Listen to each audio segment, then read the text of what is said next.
Folks, how's it going? This is Dr. Brian King here for another episode of On the Road. Today we're in Montreal, Quebec, right, Sarah? Yeah, I think that's the province. This is my co-host, Sarah, the lovely Sarah, also goes by Red Tango. I do. What are we doing up here in Montreal? We are in our Canadian home for the first time ever since we owned it. And one of the many things that we, of course, wanted as creators was to be able to create in our space. Yeah, so this is the first video, the first podcast that we're recording in our own studio here in Montreal, and we have a great guest in this podcast. We do, right? Yes. We have with us Elle Diablo, the burlesque performer. She graced us with her presence coming down down from up north here to Montreal, and you performed here pretty regularly when things were open, right? I was part of the furniture. Yeah. I thought you looked familiar. So you live 2 hours north of here. About 2 hours. I mean, I grew up in Montreal. I've lived here up until the pandemic, my whole life, with a very small exception, small stint in Europe, but yeah, we call ourselves pandemic refugees. We fled the city and ran to the mountains, and yeah. There's a lot less COVID in the mountains, apparently. Apparently, yeah. Well, I think a lot of people relocated and readjusted and looked at their lives and their situations differently. I bet you there's not as much burlesque. So you were very prominent and, as you say, part of the furniture here in Montreal. Why don't you tell us a little bit about your history in that area? Whew, okay. I started doing burlesque in 2004, so it's been a hot second. And when I started, there wasn't a lot of people. It was right around the time where it was starting to be revived. Mm-hmm. So there was maybe, in Montreal we had Blue Light Burlesque was a troupe, mm-hmm. and then we had the Candy Ass Cabaret, and that was it. Mm-hmm. But I remember being like, I don't know how I got turned on to the fact that there was a resurgence in this and whatever, and I happened to be doing musical theater at the time. Oh.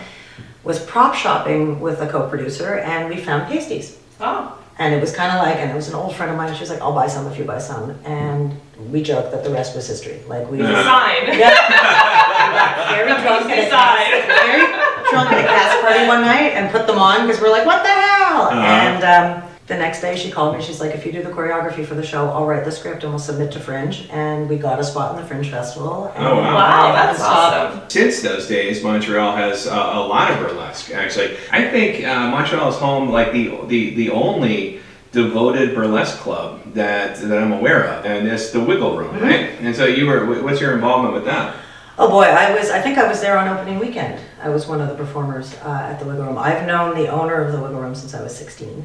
We met also through theater and the Fringe Festival years ago. It's so weird because I want to say it is, and then I want to say it was, because the pandemic is just messing with my timeline and my like, what is life right now.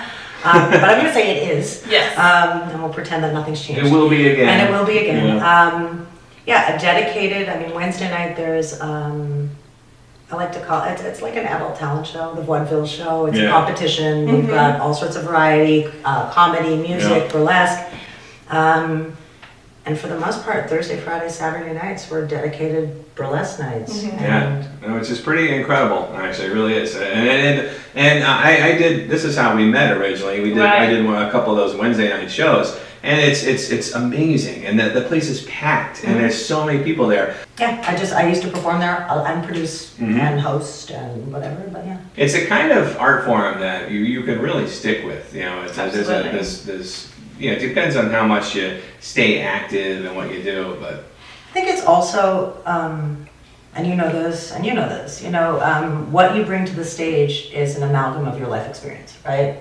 So when I teach classes and people are like, I just want to be Elle Diablo, and I'm like, no, there's one Elle Diablo, but you could be your version, right? Because, regardless of, I came up through dance training and whatever, but you're also like, everything that you've experienced it's absorbed into who you are, and when you're creating art, it becomes part of your art, right? Right. So I find it interesting because I think traditionally, like a friend of mine said jokingly the other day, this has a shelf life.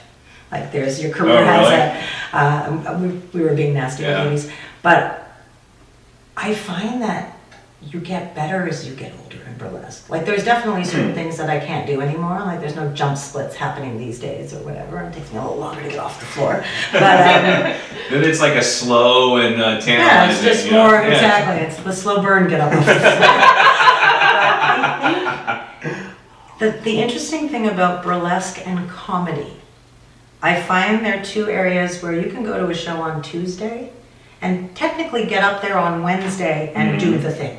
Nowhere else, theater's not like that, Right. professional dance is not like that, professional, production is not like that.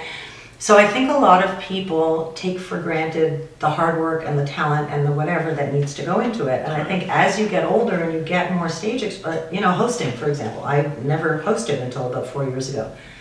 And that's a job that you're learning as you go. Yep. Right, yeah. Because the first day you go up there, yeah, you're funny and you're personable or whatever, but no one's taught you how to deal with the asshole who won't get off his phone. Right. Or the drunk lady who thinks it's okay to cross Right. the stage to go to the bathroom while there's a performance happening. So again, the more of those experiences that you have and the more shitty experiences you have, you learn to deal with them. It makes you a better performer. So I think it's neat that there's a lot of us over the age of, I'm going to say over 35. Yeah. I just hit 35. I just Me hit too, it. as I pulled up outside, I was like, damn. But I think also there's something neat happening, and I feel weird saying this as a middle-aged white woman, but I'm gonna say it anyway. I find with the push towards diversity on stage, be it BIPOC performers or different gender expressions or all of that I'm gonna get real assy if ageism becomes an issue. Because to me, there's no... Yeah, good point. And I said to someone the other day, I might have just gotten the best reset on my career ever possible, because the longer we push for different body types Right. and different expressions and whatever, then it has to extend to age as well. Right. So, and I was watching the interview you did with Ruby Jewell, and we were talking about legends. And I have met Satan's Angel, rest her soul. Yeah. And there is a space Right. for women of all ages to be able to continue to perform, and they're revered. And that to me is shocking in a beautiful way. But the idea of a 75-year-old woman who wants to take her clothes off on stage and the crowd goes freaking wild for it, to me is you don't find that anywhere else. No. I mean, I have a hard time modeling sometimes. Sometimes people won't look at, now COVID with its stresses has aged us all in different ways, I know for me anyway, but before, people would just look at my profile, they would see my age, and they're like, oh, nope. They don't even look at your pictures, they don't look at your repertoire, they don't look at your body of work and the things you've done, they just look at that number. Yep. And then I started having photographers tell me, but you don't look that age and your work is fantastic. You need to lower that and lie. I'm playing the Hollywood age, Yeah. And I was like, okay. Which is also like, It's kind of sad though, but like, it's gross. isn't it when you think about it, like when I have a young daughter and she owns every amount of her age. I'm not just 4, I'm 4.5. I'm 4 3/4. I'm about to be 5. And I feel like it goes that way when you're very young or when you're very old about Because by the certain time things. you're old, you're like, I did it, I did Wow, one more day. It's like you're wow, right, yeah. I'm Look at me, I 96 and I'm survived. still dancing, But what happened to the time between that you should be proud where you were developing those skills? Yeah. And I think also when you dance, like I find burlesque has kept me young. I mean, a lot of I could have birthed half the performers who are performing now, and not in any kind of like scandalous teenage pregnancy way. But it's kept me young. Like Right. being backstage, and I think you mentioned COVID has aged all of us. I feel that not being backstage with 22-year-old girls has aged me. It's aged me because there's a youth perspective and a different attitude and an invigorating blah blah blah whatever. And I feel the absence of that from my life. And I think also it's like I didn't realize how old I was. Until the pandemic. I've been like I keep touching wood, like it does something, but I've had a long career. Like I've had a really long career, and like you don't realize we're all aging and we're all growing up and whatever, and then all of a sudden one day you go, shit, I'm not that old, and you're like, oh, fucking yeah, you are.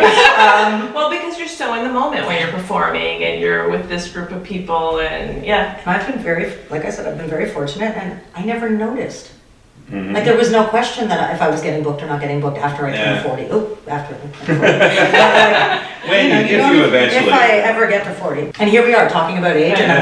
I'm still afraid to like own my age on camera. So Well, there's a very it's interesting. interesting. So I'm public about my age to a point, only because I kind of look the part now. You know, my beard changed colors a few years ago, and there's just no hiding that fact. But and also I use it in my act a little bit. But there's always this influx of young people trying to make it into whatever showbiz, whatever, you know, comedy, burlesque, or acting, whatever. And then being around that energy all the time is wonderful. I was thinking about that because, like, as a 50-year-old guy, right? Like, I'm not going to be hitting the clubs and like you know, and grinding. You know, I don't even know if they grind these days. You know what I mean? Like that's how old I am. You know, I don't know. Yeah, exactly. They're not paying me to be there. I'm not going right, there. right. You know what I mean? So I'm not doing that. So like comedy and performing and shows, that's like an outlet for me to stay active, to stay, you know. And so I think having that, you know, a regular, you know, it's only at the end of the tour where I stop performing and I relax a little bit that my back starts to hurt. You know, or that I'm like you know what I mean? Like, it keeps you busy. That's why you can't. I say about dance, don't ever stop. Yeah. Like when you stop, you die. That's true. It's like you're the fish in water. When you stop swimming, well, you know what happens. You know, so and most people, the typical trajectory. I don't want to say normal because I don't think it's healthy, but the typical trajectory of life is that you're very active for a period of, like, say 20 years, and then you get to a point where you sit at a desk, and then, you know, you become inactive and sedentary, and then, you know, your social life dwindles, your outlets dwindle, you know, you're not motivated, you know, Friday night comes around, it's like, you know what, I got Netflix, you know? Well, and yet the people that they say live to 100 don't. They work as long as they can, Exactly. they drive as long as they can, they have as many social interactions as they can. And, you know, that's how they got to be where they are. They kept telling their body, I'm here, I'm active, don't prune this away or that away, because I need it still. Years ago, I wrote a book about how humor is healthy and how laughter is healthy, and you know, I even have a chapter in there talking about how I thought performing comedy was healthy. You're inspiring me to write how burlesque is healthy. Thank you. You know, the laughing cure, the sequel to it, the stripping cure. Yeah, I find that fascinating because it, like I've said before, because I've performed, I've hosted, I've taught, I've choreographed, I've produced, I've really done the full gamut of having my hands in it, you know. And I don't take myself too seriously. I'm serious about my craft, I'm serious about giving the audience a good show, I'm serious about all that shit, but it's like at the end of the day, and I've said this multiple times to people and I've changed my attitude. I used to say all the time, it's just fucking burlesque. Yeah. We're not saving lives. We're not doing organ transplants. It's just burlesque, right? And I had somebody say to me once, you don't think we're saving lives? And I was like, buddy, come on now. And after teaching, I've changed my position. We are saving lives. Like the amount of people who have come to me and told me just from taking a burlesque class, and these are women far higher up the corporate ladder than I will ever be. And they say, you know, it's changed the way I interact with people at work. It's changed the way I present when I need to present, whatever. I don't stand like this anymore, I stand like this now. There's a certain, burlesque is good, that's I feel like the old Guinness ads, burlesque is good for you. But there's something awesome about, and I'm, you know, I very much lean into, because I've got a very corporate side also, I lean into the female empowerment side of this. The world is not a nice place for a lot of women. Most women. Even today. Worse. Yeah, I can't say worse. It hasn't gotten much better. It's gotten different, but it hasn't gotten much better. And to be able to say to a group of women that when I'm teaching, that's out there. Like all of this making yourself small bullshit and the like, please don't look at me because it could be dangerous bullshit. Right. Or the like, I can't be smart and be sexy mentality. Like, forget it, leave it at the door. Come in here, everything is possible. Right, yeah. Literally. And I will ask people, who doesn't feel sexy? Well, why? And there's no good answer why. It's not because some mean person told me no. It's because society tells us no. And patriarchy tells us no. And the Christian right tells us no. And you're not a good person if you're a sexy person. And it's all bullshit. Yeah. So I find, like, you know, my mother once said to me, because she wasn't so on board with the whole burlesque thing when I started, oh great, so you're now teaching overweight dancers is basically what you're telling me? And I was like, No. I said I'm teaching people how to feel good in the body that they have. Yeah. Right. You know, I love that also. There's no one type of porn. There's not one flavor of ice cream. So why should there be one definition of what sexy looks like? Mhm. Right. Yep. You know, and like the burlesque I've done for, like I do some classic, like, but very little classic burlesque. Mm-hmm. Because to me, and I know I'm gonna get in trouble for saying this, like looking gorgeous when you have 5 pounds of makeup and an unlimited costume budget, it's not such a hard thing to do. Yeah. Making someone laugh and get a boner, making someone freak out and go, God, that's creepy, and get a boner, that is a little bit more of a challenge to me. You know, so I've always been like, there's room for parade and peel, for sure. Yeah. But I like a little humor in my burlesque. I like a little weird in my burlesque because I think, like, why not? It Yeah. doesn't have to be Right. one thing. Yeah. And again, I'm not shitting on anyone's style because some people really love Right. just putting on a really pretty gown and Sure. really pretty stuff and going pretty. Yeah. And I feel, like I said, there is a valid, there's a Absolutely. place for that. Yep. And corporate loves that also. So if you want to Sure. be making corporate dollars, like, you know, I have a number where I play the Joker. That's not getting hired unless it's Comic-Con or some comic book company. Yeah, you know, yeah, that yeah. there's no, It's the nerdiest bachelor party. yeah, which is great. And there's a niche and a market for everything. But of like, course.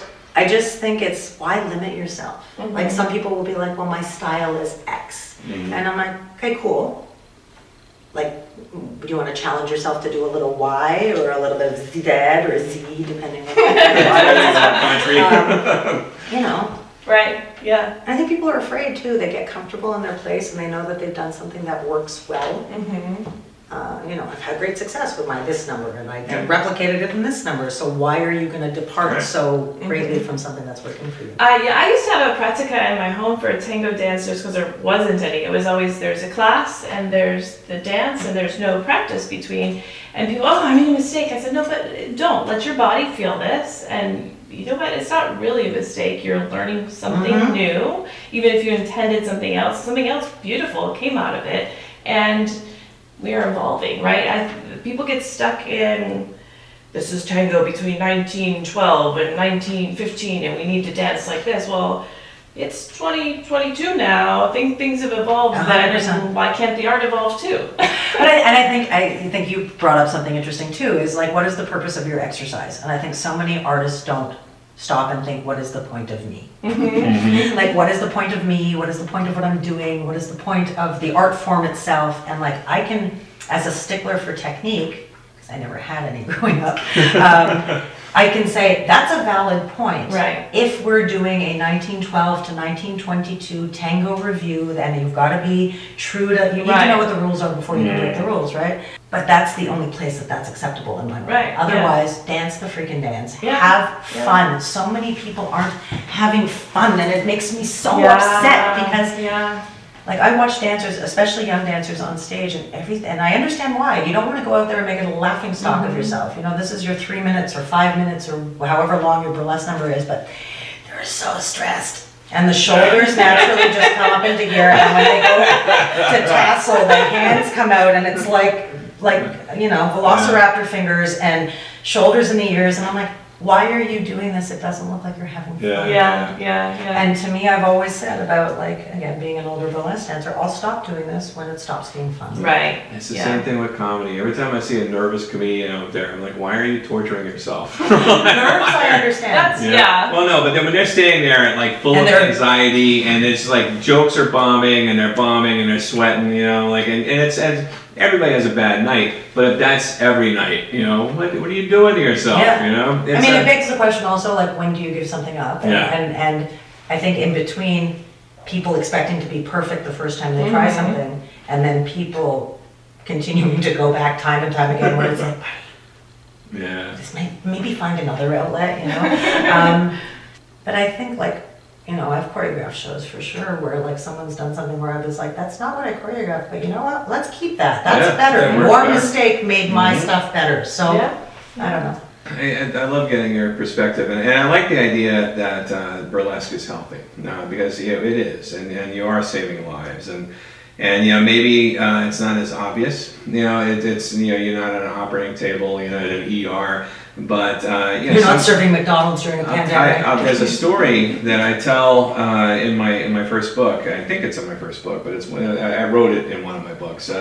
About a soldier came to one of my comedy shows, and this guy comes up to me after the show, and he's got the haircut, he's got the build, he's a soldier, obviously, and he tells me, he's like, hey, I just want to thank you. And I said, what's up? And I say, well, I have really bad PTSD, and I was having a major episode. I was having a very difficult time. I was struggling today. And he said that he just left his home and was just wandering. He didn't even know there was a comedy show in there. He didn't know anything. He just stumbled onto it and decided to come up. And then he sat there and after a while, just started laughing and more and felt completely better, forgot his troubles, like everything. So it's like, did I save that guy's life? I have no idea. But he could have gone on and something terrible could have happened, or maybe it just helped him feel better in that moment and made his life, better in that little way. So it is significant. It is. I mean, you never know who your audience is. And what they're going through. You hear it a lot with musicians, especially, where people will write to their favorite musician, be like, "Your music saved my life," and blah blah blah. And you think, but it's dramatic, but it's not. Yeah. It is. Art has a purpose, and I think the thing I like about burlesque is that it's got this the sexiness to it. You say that anybody can be a burlesque performer and anybody can be a comedian, and that is true. But you have to be at least funny to be a comedian. Sorry, I'm not saying it's for everybody. I just said that anybody can. But it's also that there's no barrier to entry. That's just it. But what I'm getting at though is with burlesque, it is true that literally anyone can bring out their sexy side. That is some people have a very difficult time bringing out their funny side because they just don't have it. And that I have met people who just don't have that humor. But anybody can be sexy. It's such a fundamental part of what makes us a person. We're born for the express purpose of reproducing, and so we all have it in us to be sexy. We all have it in us to be attractive. Now, whether or not we feel that way, that's a different issue. So. But I think also define sexy. If I were to say to you, what is the definition of the word sexy? Do you have a definition that you could just? I don't. Yeah, no. It's a feeling. It's a thing. Yes. I can tell you certain things that I find sexy. Confidence is sexy. Right. Being unapologetically yourself is sexy. But the red hair is sexy. Red hair is definitely sexy. You mentioned that people in your class, they want to be Elle Diablo, and it's like, no, I am the only Elle Diablo. Who is Elle Diablo? Elle Diablo is who I would be if my mother wasn't my mother. Is what I tell everybody. Elle Diablo says the C word on stage. Elle Diablo doesn't really care what you think. Like I was told my whole life, you've got the devil in you. You've got the devil in you. And just recently, actually, somebody was talking about how did you evolve your burlesque name? And I started off as Lucy Fur because to me there was no way I couldn't be cute. I couldn't be like a sweet C cutesy. It's not in my makeup as a human being. So I knew I had to go towards the devil because it was something that had always been told my whole life. You're bad news, or your child is the devil. And in that very kind of like, come to the dark side. Well, we come to the dark side, we have cookies. Like, come on, just do it. I don't want to do it. Elle Diablo is me if I didn't grow up Jewish and Irish with tons of guilt. And tons of worry about like, what's the decorum and all of that kind of stuff. Yeah, Elle Diablo was like the rock star version of me, I think. So I want to thank you so much for you. taking the time to chat with us a little bit. How can people find out about you and go see you in live, preferably? Yeah, well, if you're looking for me these days, I'm nowhere because it's not back yet, as far as I'm concerned. I'm on Facebook as Elle Diablo, E-L-L-E, Diablo with an E. Insta. I lurk on TikTok, but I don't produce on TikTok because that's a younger lady's game. I'm just kidding. I just have no interest. I'm back on, I believe it's the 1st of April at a show at Le National. And hopefully that will be the first of rebirth, Yeah, hopefully. the reintroduction to the scene. So, Very yeah. cool. Well, I recommend everyone check out Elle Diablo if you online, follow her, and if you find yourself in Montreal, go see a show. Hopefully they'll be happening. And I'd like to thank Sarah for Thank you. you always do a good job as my co-host. Go figure. A woman's perspective, another artist's perspective. Especially when there's dancing and red hair. This has been another episode of On the Road with Dr. Brian. Thanks for watching. Thanks for listening. Bye bye.